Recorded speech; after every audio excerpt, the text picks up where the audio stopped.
I'm live. Apparently. Let's have a look. Hello, McFly. Yes, I am live. I am live. Nobody's chatting to me yet. 5 seconds. Oh no. No one loves me anymore. Hey, Steve's here. Hey, Brian. Hey. I was going to say Martin. It's not. It's got a weird J in there. And, I'll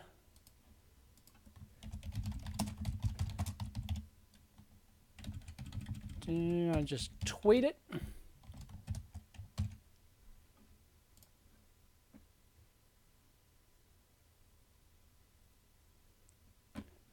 See who rocks up. Sup, Dave? Sup, cheesecake? Marcus official. Well, I wouldn't want to get mixed up with Marcus. All the other Marcuses out there. Hey, Germany.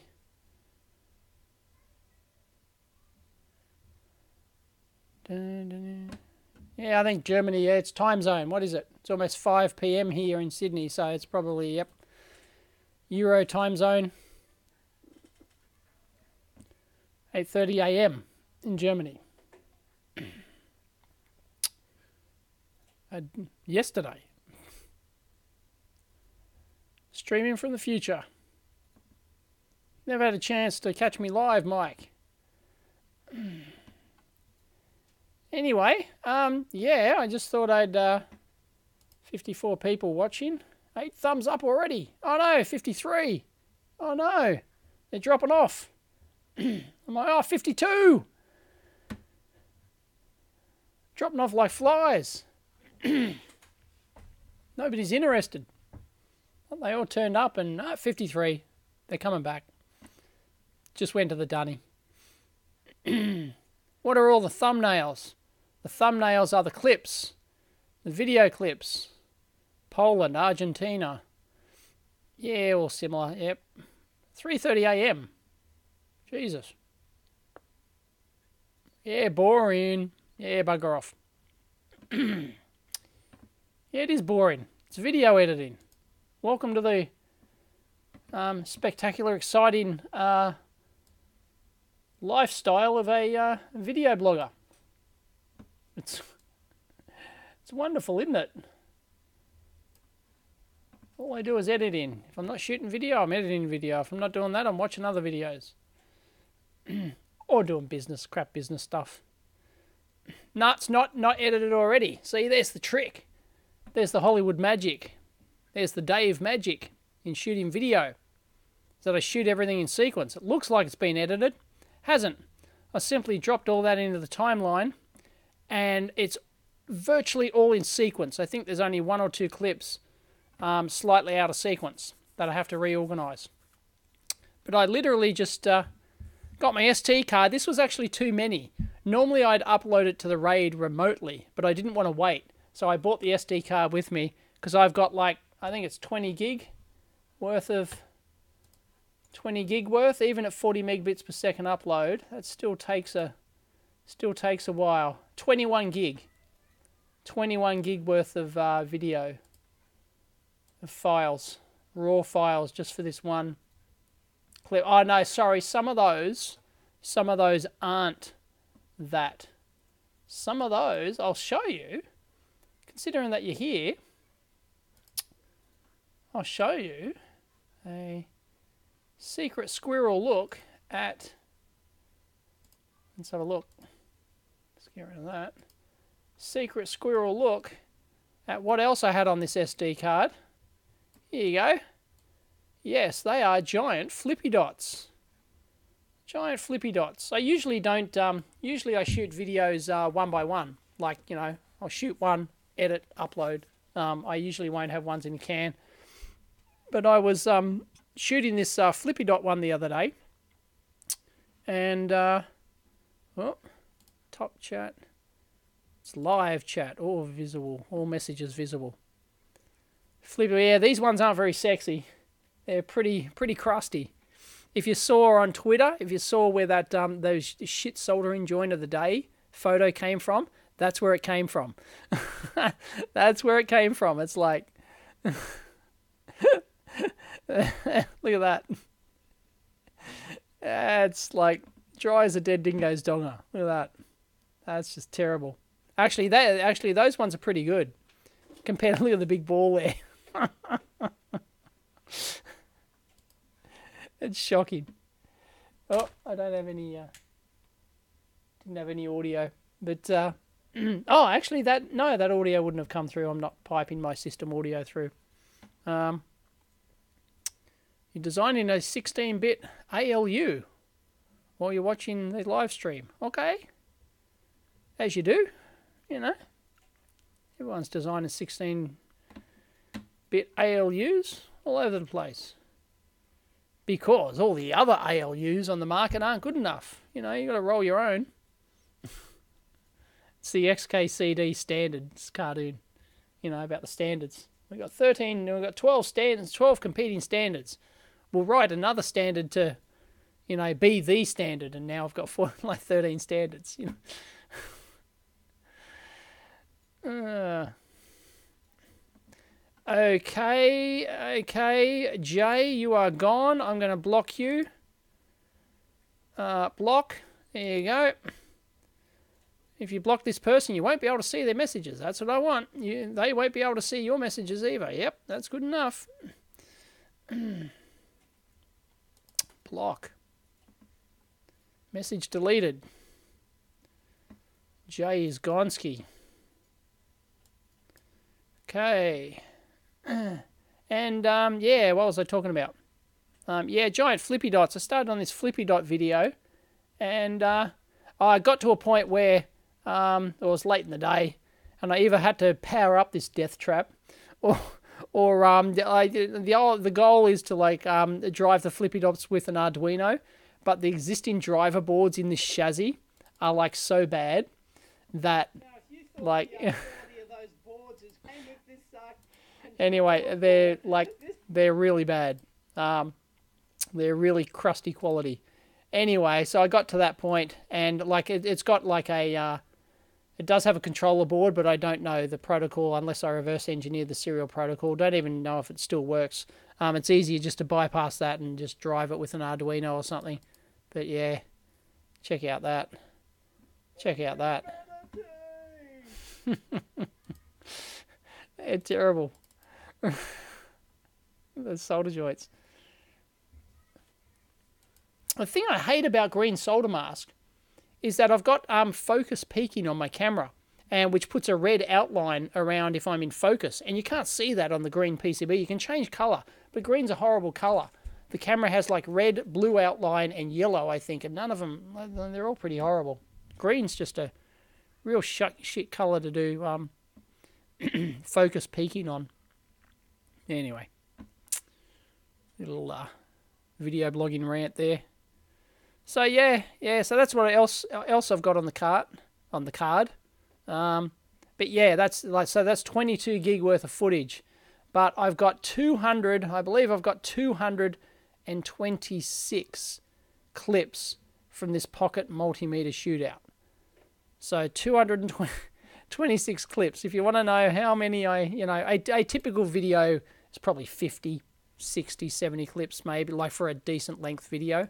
100 clips that's a long video. That's like mailbag territory. Would be 110 clips for a mailbag maybe, but this one's 220 because I reviewed 14 different pocket multimeters. 14 of them. So like even if you spoke for 1 minute on each one, that's still 15 minutes worth of footage, But of course, each one was a teardown. It wasn't really a review. I didn't actually review I didn't like review features, and like I just like in general just spoke like overview kind of thing. And yeah, I just shot that. It didn't take me long. If you want to know how long it took me, I don't know why I didn't get off my ass and do this before, because I've been putting off the pocket multimeter shootout for a long time. And Because it's a shit ton of work if you want to actually do it properly. If you want to go in there and measure each one of those 14 meters, and as I said, even if you had a 2-minute summary of each one, there's a 30-minute video of just 2 minute summary of each one, just looking at the case, a brief look inside. Like even if you edited to the hilt, you spend a week editing the thing, it's still, like a 30-minute video just to talk about each meter for 2 minutes. So, it's really, I really dreaded it. So in the end, this morning I just decided, oh, bugger it. I'll just go do it, and I'll just do it as a teardown. And that was the goal, but I ended up talking about the, what each one felt like. Turn the screen on, comparing the screens and stuff like that. Quick continuity test. Need to do a better continuity test. I need to actually get the sound level meter out and actually, do it properly. So at the moment I just sort of go, oh yeah, that's pretty loud. I don't quantify it. So, yeah, it's still daylight here. Yeah, I can improve it. There you go. You can see daylight. There you go. Still daylight here. It won't be for very much longer. It's almost 5 o'clock. It gets dark at 5:30 now. Hate it. Hate lack of daylight saving. I'm a daylight saving fanboy. Yeah, do it as a video series. Yeah, that's it. Like, I'll probably do it like a second video, just like doing the features. But, it really, with a pocket multimeter like this, it's just like, it's not your main use meter. So it doesn't really matter, if it's super accurate or whether or not, it's more about form factor and usability kind of thing, which is what I covered in this video. So, and they all perform quite reasonably. Like, there's no point, like a big thing might be the continuity tester, of course, but like whether or not it's, it meets its 0.8% DC volts spec, all of them are going to meet their spec. All of them, who cares about the step response and, all that sort of stuff. It's not really a big deal. So that's why I, in the end, decided that just like a shootout, just a teardown and a brief overview of each one. Anyway, it's 14 meters. And it's a lot. So I've been dreading doing that. But as I said, it probably took me 3 hours to shoot that, maybe 4. Didn't take me long at all. And it's an hour and a half worth of footage. You can see that over here on the timeline. There it is. Don't know if you can read that. Broadcasting in full HD, but this is a 2K screen. So, yeah, 1300. And as I've mentioned before, you might think 95 people watching now. Seeing the secret sauce. What's going on in the how I produce an EV blog video? Actually, I did this on Skype. Not Skype. Bloody the Twitch. I did this on Twitch the other day, and it didn't save it. I spent half an hour, I don't know, maybe an hour talking about my video editing process and everything else, and it just, I don't know, there were 50, I don't know, maybe 30 people who watched it or something, and it didn't save it. So, anyway, so I'll briefly go through it again. If you don't know my process, one of the keys to my sanity as a video blogger is shooting everything in sequence. So, and I don't plan these videos. I basically just grab all the multimeters, put them on the bench there, have my spreadsheet open, which had prices. I got a spreadsheet comparison thing, which has got prices and various other specs and stuff, various other info on there which I referred to. But apart from that, there was no other prep at all for this video. I literally started at midday today, probably after that, and it's not even 5 o'clock. And here I am editing this 220 clip monster. So you can see how efficient my video production process is. And one of the reasons why it is efficient is because I shoot in sequence. So literally the first clip I shoot is this. Here you go. I'll link in. I'll turn on the system audio. You'll probably be able to hear it.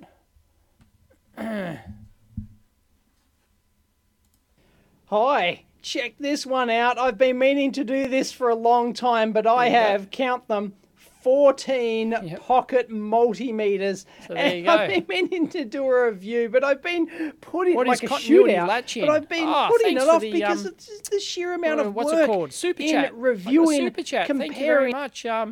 Zero Effect, $5.99. Wow. Go buy myself a bacon and egg roll. Awesome. Thank you very much. What is continuity latching? Latching is when... do I even have a meter here? No, I don't. Yes, I do. David's about to hand me a meter with some probes.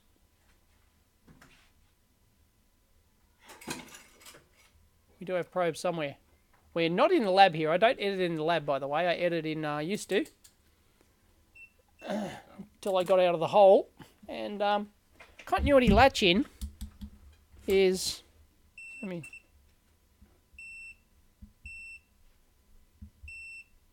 Okay.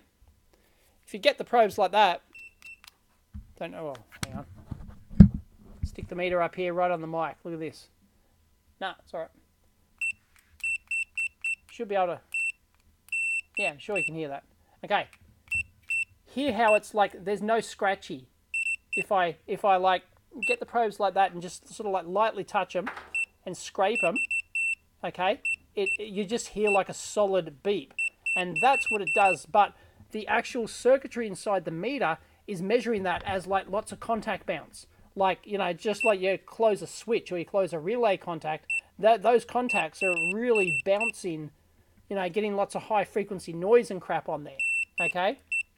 So that's what the meter's actually reading, and it's fast enough to actually, well, it depends on the chipset, but a lot of meters that aren't latched, you will hear that. If you do, like if you just dangle them like that and just touch them, you'll hear like this scratchy, I actually say it in the video, I describe it as like a scratchy, itchy and scratchy sound, and that's a non-latched continuity buzzer. Some people prefer that, and it just feels that, you know, it sounds a bit dicky to me. I like a good latched one. So this is really fast, right? And it's, well, you can get it to miss occasionally, but it's, you know, it's pretty good, and it's latched, and it just gives a nicer sound. And that's what it does. It basically takes the first pulse, and it ignores all the other noise, and it pulse stretches. So that's the key to a latching continuity tester, is you pulse stretch it. And that's an old, you know, that's an older term for it, something like that. So you could call it like a pulse stretched continuity mode or something like that. So yeah, that's the difference between latched and not latched. Latched is like real scratchy sound that, you know, is instant. It's really instant, but you can hear the contact noise. So there you go. Thank you, Zero Effect. How different would you say it is to debouncing? Oh, it's basically debouncing. Pulse stretching is debouncing. That was David, if you didn't hear him. Yeah, he asked, how different is it to pulse stretch? Debouncing, same thing. It's basically debouncing. That's what debouncing does. It takes the absolute first pulse and then stretches it out to, you know, to give you so you don't get all the transitions. In this case, it's audible instead of going into your micro or whatever and counting multiple pulses. So, no, I haven't been drinking. Why? Why do you think I've been drinking? Do I look like I've been? Do I sound like I've been drinking? No, it's just water in here. I can guarantee it. Got some protein drink in the fridge. Got rice milk with pea protein, with yellow pea, Canadian yellow pea protein powder. But nope, I don't drink.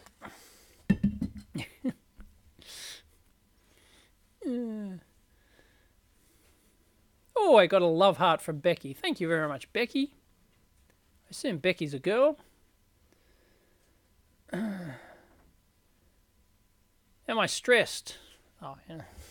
Stressed as any other video blogger, you know, on a Friday afternoon trying to get stuff done. It's I got a hectic weekend coming up. I won't be able to work on stuff, so I'll probably come back later tonight, but this is a big video. So yeah. But yeah, I kind of like to get things finished, you know, like videos. done in like a day. So I shouldn't be doing this live. I should be spending my time editing. But I just wanted to show people. So I won't spend long here, sorry. But yeah, I've got an hour and a half of raw footage. So I'll get back onto this. Hour and a half of raw footage, and I shoot everything in sequence. So that's my... Hi. Check this one out. I've been meaning to do this for a long time, but I have blah. And then I just... And I ultimately what I've I'm got going to have is a big spreadsheet, by, actually. Price. I decided to, do them in price order so you can see the progression through the video. That's probably the only planning I did for this video, is to lay them out in price order. And then I basically reviewed them or something like that. Worth spending the money. Yep. Anyway, so yeah. So I waffle on for first 5 minutes as I normally do. A little disclaimer, because I sell that pocket one. Oh, geez, well, I'm waffling. Yeah, literally waffling on for 5. Well, I'm talking about the different types, just the, the foldy type versus other types. So there's 5 minutes of waffle there. There we go. I get into the first one, little $8 one hung low cheapie. And yeah, I basically shoot everything in sequence. And you'll notice how I've expanded it. Normally when I load it in, the timeline's like that big. But I always edit, and here's a key, always edit to the audio timeline. So I expand that so I can see the waveform, and I edit everything based on this waveform. And I rarely have to touch my audio levels, but if I did, like, I could just drag that down like that. Sometimes I'm further away from the camera. It's quite rare, but if I am, or I'm facing away or whatever, it might be a bit lower, so I might do that, or I might go in there and, add a normalize function, or, something like that. So I don't have to undo that. It's not a big deal. But anyway, so all I do is I'm just going to do that as like a fade in at the start. Hi, check this one out. I've been meaning to do this. And then all I do is just go in there and trim the start and the end. Probably 80% of the work I do is trimming stuff. Oh, I didn't have auto ripple. Got to enable auto ripple there, and start and end, and then see, and then there was a bit of a like a tongue tied or whatever. Shall we? Okay, and ultimately what I'm going to have is a big spread. Obviously stopped at that point. I was going to go on, but then I decided, I remembered, no, there's probably something else I want to say. So I just stopped it. So generally I'm shooting everything in like 30-second, 1-minute clips, kind of stuff. I'll think of something, think of the next thing to say, generally press record and then think of something to say. Yeah, so that's probably like most of my job is just trimming the start and the end of these clips. And I go through... because the last thing you want to do as a video blogger is to, after you've done this video, it's an hour-long video, the last thing you want to do is then render it and then watch the whole thing to make sure you got it right. You'd go insane. I would never have produced the, 1,300-something videos I've done, never would have done it if I had to replay my video after I render it. So I just start from the start and I methodically go through and make sure... So, when I get to this last clip over here, I go, right, it's 10 p.m. at night, I trim my last clip, I've gone over here, I've trimmed my last clip, subscribe, all that sort of stuff. Catch you next time. Catch you next time, and that's it. I will add my I'll drag in my little outro thing, which I've got there, takes a few seconds, and then that's it. I will press render, and job done. I will not replay this whole thing at all. I basically never do that. I started out doing that for like the first 10 videos and I realized it was just a complete waste of time. So I trust myself that I've edited this thing properly. And generally, people are going to tell me within the first hour of upload if I've completely goofed something, but it rarely happens. Rarely do I have to take down a video because I've goofed it up. So yeah, you just end up trusting yourself that you've edited everything right. And look, occasionally, let me see if I can find one. Here's one. I reckon here's one here. Here's a goof, right? I can tell, right? Here we go. I'll just trim that one into that clip. I can tell that I goofed up because of the pause in here, right? I can tell that I almost certainly goofed up that start. So let's have a listen. And last and certain. Yep, no. And last of all, we have the Senwa So I knew without even listening to that, that I had goofed that start. Because if I goof a start, I'll just leave a pause like that so I can visually see it in the timeline, and then I wouldn't even have to listen to that. I'd just drag over that, and generally my memory is pretty good in the short term like that. I remember what I just shot, so I can just go. And last of all, we have the. But that one's had some goof up Ooh. at the end, like just What happened there? I think I haven't put a. And last of. So trim out that or whatever. But yeah, so that's there'll be a few of those throughout this. Maybe 5% of clips I might start and press record, start talking, and realise just crap's coming out, or I'm saying the wrong thing, or I instantly think of a better way to say it, so I'll just pause, start again. Like here, this one here's got 2, has it? Resolution, but no way to. Does have 1 nanofarad resolution, but unfortunately so, there's no way to realised I was nanofarad. like 5 seconds into that until I realised I had it in the wrong mode or said something wrong, So I would go in there and just trim that out. So that's most of my work, is start and end, and then I'll add an extra overlay. Extra overlay track there if I want to drag in images.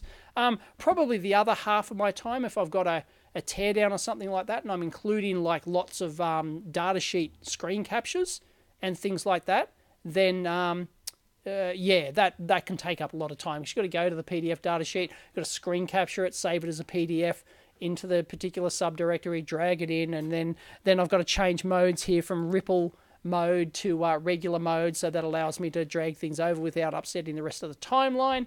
And that's Ripple editing. You can come a guts of there. You could do a whole video on the benefits and pros and cons of Ripple editing. And no distracting background music. The best thing about thanks, Becky. Yeah, I hate background music. Sometimes it can be done well, but generally I find more often than not it's bloody annoying. It's distracting. Yeah. If the content is good, you don't care how long the video is. Yeah. Well, this one is going to be so long. It's going to easily be well over an hour. I'm going to include time links. So what I'll do, I'll rarely do this, is while I'm editing, I'll go, or maybe at the end, I'll go through and find the points where I start talking about each meter, and I'll get the timestamp from that just before I render, because you don't want to do it at the edit stage because you don't know exactly where you are.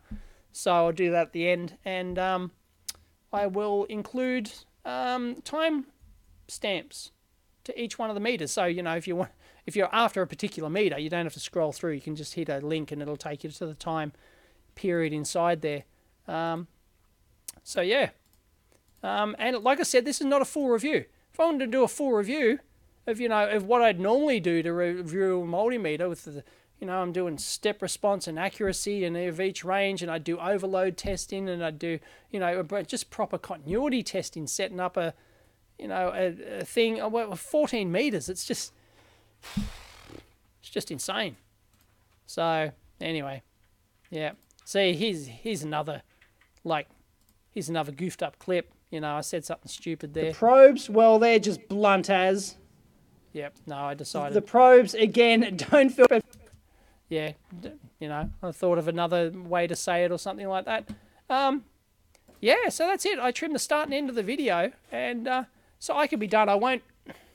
It's 5 o'clock. I won't be able to finish this in the next. It'll probably take 2 hours to edit this. Maybe if I leave now, I have a shot of doing this before I go home, but yeah, maybe not. Although, yeah, because there's no overlays in this one, so it's pretty easy. I'm not going to include datasheet overlays, components, or other. There might be the odd text, a video text, thing. So I'll just, go in here and, if I wanted to overlay, some text on there or whatever, I could do that. Bloop, there's my standard font, things like that. So I can undo that. Don't want that showing up in my final edit. Anyway, just thought I'd show you that. That's my, yes, I'm all metered out. Yeah, it's a great meter for 15 pounds, $20 or whatever. Yeah, it's pretty good. What program do I use for editing? Vegas 15. It's got, it's a bit buggy. It's been hanging up on me lately. Hanging up a lot. It's really frustrating.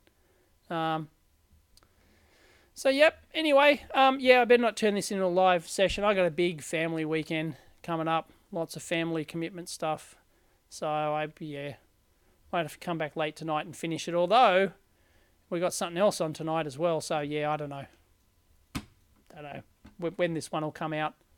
But anyway, yeah, I started off shooting that flippy dot thing and then realised, there's going to be a bit more work in that.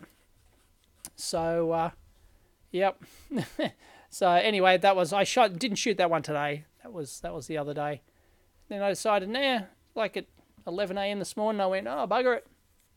I'll just do this pocket multimeter thing. I reckon I can do it. Just went over there and just started shooting. His guns are blazing. And 226 video clips later, there it is. So yeah, the key to successful video blogging is shoot them all in sequence. I think there's only 1 or 2 clips that are out of sequence in that. So basically everything on that card, and almost nothing's duplicated. Almost occasionally I'll leave out a clip if I don't think it's warranted or if I'm really trying to get the time down. But generally I almost, 99% of what I shoot makes it into the final video, at least. Like, it's huge. It's almost every single clip makes it in there, unless I can completely goof something. Which happens. I'll waffle on and then realise I shoot a couple of clips and then realise it was completely wrong because of X. I assumed something instead of, checking, and then, I'll have to delete out those, 3 or 4 clips or whatever.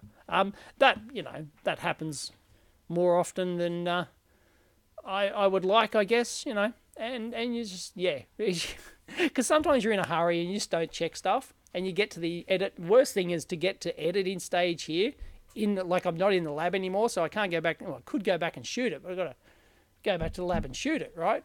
And, and especially if you're packed up and, you've changed everything and, or you only have one shot at something, or, so I'll do a text overlay. Very rarely I'll do a voice overlay, so I'll just use my Samsung CO1U mic, which I use for the amp hour and all my voiceover editing. Sounds quite similar to my Canon HFG30 built-in mic, so the audio is not too dissimilar. But so and audio level in the camera, like here, this looks like it's a bit lower in volume than this one here. You can see that if you kind of zoom out like that. I just like I don't apply any normalization. There's no audio normalization on this thing. I'll just go, that one there might be a bit low because I was, further away from the camera or something. I might normalize that, or if I'm really close to the camera like that one there, I might just, drag that one down a bit. And I basically just eyeball the waveforms, and that's more than good enough. If you're fussing over audio, you shouldn't be. You'd go insane. You'd never be a productive video blogger. If you're, maybe if it takes you a week to edit a whole video normally because, insert X reason, there's a lot of production value in it. You might fuss a bit more over the audio, but for someone like me, fussing over the audio is just silly. I just get it right in camera or close enough, and it's good enough. I get 0 complaints. In fact, I only get praise over my audio, and yet I do nothing to it. I might apply a filter here. Okay, I've been doing this a fair bit recently. Like I've got like a 10 kilohertz, low pass filter on the thing. I get rid of the track compression by default, and the track noise gate sounds a bit more natural. The last thing, so because my voice is high pitched, so just to take off the high edge, just takes a bit of edge off it. You probably wouldn't notice, but meh. I just set manual leveling camera. Never use auto gain in mic leveling camera. It's just shit. People wonder why their videos sound like shit. It's because you've got auto mic gain level turned on in your camera, or whatever mic you're using. Don't just set it to manual. I set it to manual level, where I'm peaking at. My normal speech might be -9 to -6 dB, something like that. Yeah, like if you have a look Here I can play it. When I had a real job, I would actually carry around a Wavetech DM78A, and this came under many different brands, like, you know, Tenma. I don't know who manufactured it. I don't think it was Wavetech. They just rebadged it along with, you know, a whole bunch of others. And this was the standard pocket multimeter, and I love this thing, and I used it to badged it along with. Shouted at it, but generally it's going to be pretty good. So that's where I'm shooting. And most, you know, look, there's a bit of variation. Check that out, right? So the audio from there to there is a little bit higher because I moved, you know, slightly. I leaned over the camera slightly closer to the mic or whatever. But I wouldn't bother fixing that. It's like you're really not going to notice the difference. It's kind of like a natural variation in voice level anyway. And I think that's better, having a natural voice variation, kind of like natural audio level variation. Yeah, I agree, Varindi. Yeah, it's what is important is the content, not the production. Anyway, as long as the production isn't so bad, it gets in the way. Yeah, and there's nothing wrong with, like, my production is far from, you know, far from good. You know, like I go to watch, you know, the Captain Disillusion, and watch his, like, you know, he's probably the most highly produced videos on YouTube. Like, I don't think anyone can beat him. Captain Disillusion, you look at the work he puts into that production, and it's like, it's just phenomenal. And mine is just, you know, just like hobby level crap, you know, compared to that sort. Or any of the science YouTubers, you know, they shoot with their fancy digital SLR camera with their, you know, their bokeh and their shallow depth of field and their perfectly lit things, and like, you know, and they shoot external audio with their Zoom H4 or whatever, and then they sync it all up. It's bullshit.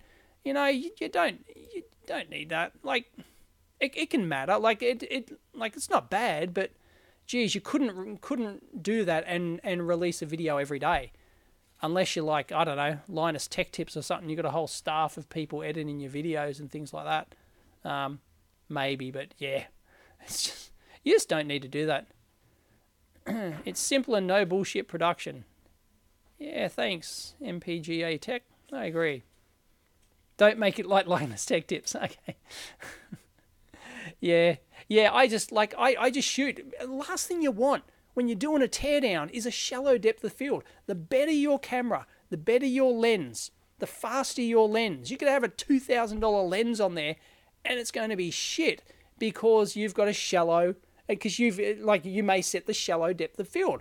So because I'm shooting generally at a 45-degree angle, which is quite a natural. I think it's a natural angle. It's like my videos look like, you know, you're there at the bench with me, like looking down on the bench. I hate videos that shoot directly down like that, or sort of, you know, a real shallow angle, like in like that. It just looks unnatural. Like I'm not standing over something looking down. You know, I'm like standing back looking down at an angle like that. So, you know, I think that looks more natural. And when you do that in the teardowns, if you've got a super fast lens, you know, $10,000 lens, and everything's out of focus. One little tiny component's in focus and everything else is out of focus. It's bullshit. So I set my aperture manually. I think it's f4 or something. Camera's capable of f2.8 or 4.5 or something, and that gives me a reasonable focus range, a reasonable depth of field in there, so that, you know, when I'm shooting teardowns at an angle, most things are in focus. You know, the stuff you're sort of interested in is all in focus. So I just have it manually fixed on that. I rarely change it, except for, you know, special circumstances. But then you need more light. Like the bigger your depth of field for a given lens, the more light you need. Otherwise, you get grainy footage. And like, I couldn't shoot it like f8. It'd be too. You'd notice the film grain based on the amount of light I've got. So, you like Big Clive's overhead shots? No, I hate them. I'm sorry. I like Big Clive and I like his content, but I just, yeah, I don't like the angle he shoots the videos at. I just don't. You know, it doesn't stop me watching. It's just a, you know, it's just a personal preference thing. Yes, I do. Yes, sorry, Beck. Yes, I do like Big Clive. Yeah, But yeah, no, I just don't like the way he shoots the head over videos. I find them annoying. Not annoying enough to not watch, but yeah. Which has more meters than me. Sorry, Vault Log. Yeah. I've got a spreadsheet too. I saw you just linked to me on Twitter. Yeah, it needs update. Like my spreadsheet's really crappy, so I'm going to update it. But yeah, it's got more. But as I said, this video is not really like an in-depth. Like I'm not testing accuracy of meters. I don't even measure voltage. I don't even measure anything with these things. I just test continuity, show some ranges, and like I just talk about some stuff. It's just, as I said, it's an hour and a half long for 14 meters, and that's just a tear down and a little rant about each one. So it's nuts. Oh, what's gone wrong here? Oh no, that's a bug. That's a bug. Look at that! I found a bug. Look at that! What was it? Call it. Come back. Come back. You saw it. You saw it. I'm not going to try and repeat. You saw it. There we go. Look. Watch this. Watch this. Oh no, Oh no. No, no, it's not. No, I'm mistaken. Sorry. I thought it inverted that. No. No. That's just my eyes playing tricks. It looks like it's like shifted up. No, it's not. It's because it's inverted. There you go. It's just a optical illusion. It's freaked out there for a second. Thought I'd found yet another bug in Vegas. Anyway, yeah, I better go and edit this video. So I just wanted to show you that. That's 226 clips. I shot that in like, I don't know, 2, maybe 3 hours. Hour and a half worth of footage. Yeah, there wasn't much mucking around. It was probably 2 hours to shoot that. Wasn't much mucking around. There was like a bit of dead time, maybe 2.5. Whatever. But yeah, that was just all off the cuff. I don't lie, they were off the cuff. I press record and then I think of something to say. Just boom, boom, boom, boom, boom, in sequence. Done. Pocket multimeter shootout, or half of it. So there you go. Anyway, thanks everyone for dropping by. There was no more super chats, was there? No. Alright, I better be off. Otherwise I'll be here all day doing a live stream thingamabob. So, yep. No, I'm not thinking about going for 4K video. No. I could. I just don't see the value in it. I just don't see the value. I'd have to buy like a decent camera. I'd have to pony up, and then the bit data rates are 4 times the data rate. At the moment I shoot at 28 megabits per second. And this one is 20. I got, just on this card I shot today, 22 gig worth of footage. And I keep all my footage. I've kept all my footage from video number 1. All my raw footage. And that's at 28 megabits per second. Imagine if I shot 100 megabits per second, 4K. I think the lowest you can get is about 60 megabits per second. So, that might be okay. That's double the data rate. But yeah, it'd only be useful for teardowns, maybe, but yeah, and then it's a lower frame rate. Like, some people love the high 50 frames per second frame rate, for example, unless I get it for a real expensive camera which has 4K, true 4K at 60 frames per second. And then that's a high data rate. That's not low. It's like, it's just, yeah, I don't know. Like, I'd like to experiment with it, but like, maybe, yeah, I don't know. Thanks, Becky. Yeah, anyway. No, I'd rather have a nice, like 4K is useless if you don't frame stuff right, But I guess one of the advantages of 4K is then you can zoom in. Like, at the edit stage, you can zoom in. But I just know that when I'm shooting the video. And when I shoot this in sequence, I will get out. Like, if I'm looking at that component, if I want to zoom in, like I maybe see a bad solder joint or I want to see some detail, stop the camera, screw in my macro lens, and then, set it up, get it right, set the angle I want, everything else, shoot the up close thing, and then take off the macro lens, boom, and I might do that 10, 20 times in a teardown. I just take because it's more important to shoot in sequence takes less time to edit when you shoot in sequence than it does to the time wasted removing the macro lens. So there you go. Anyway, yeah, yeah, you zoom afterwards, it's helpful, but I don't think it's worth the pain. Yeah. Yep. Nah. Yeah, there's a lot of people who say that. No, it's, the red, last thing before I go, because I've got to go. It's getting silly. It's getting late. The red camera. Somebody offered me once a red camera for a teardown.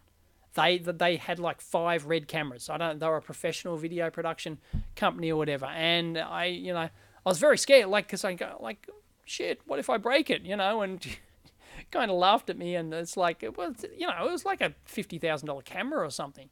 And offered it for teardown, and I eventually said yes. And then we were conversing on that, and I don't think it never came through. He never got back to me in the end.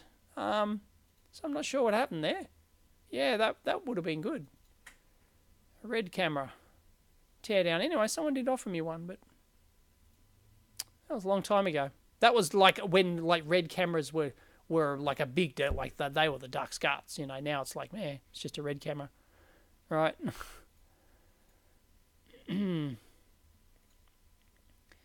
Yeah, physically can't. Yeah, I think the main advantage with 4K is being able to zoom in.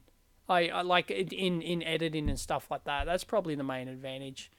Yeah, and so you can change framing. The good thing about that is that you can change the, if you realised you goofed the framing, and you've got 4K raw footage, well, you can just reframe it and get a much tighter shot and keep the resolution. That's the advantage. But I think I'm very good at framing anyway. I take care. I'm not a perfectionist, but I do take care in my framing. Framing's important. Audio, framing, angles, color balance, stuff like that. They're all fundamental stuff to good video blogging. And all that is just, it just naturally happens now. I don't think about it. It's just, one of those things. I think I've always been quite reasonable at framing. You won't see much wasted space in my frames. The thing I'm talking about, I'll stop the camera, reset it up and zoom in, or zoom in while I'm talking. If I want some more detail, you'll see me zoom in. And, I'm just pressing the zoom button on the top and, but then you have the advantage to do that. If you've got 4K, you can do that in the editing. But, I don't want to spend more time editing, because I've already got decent framing. But it might help, but I don't think it's worth the difference. Anyway, thanks, everyone. I'm out of here. Catch you next time.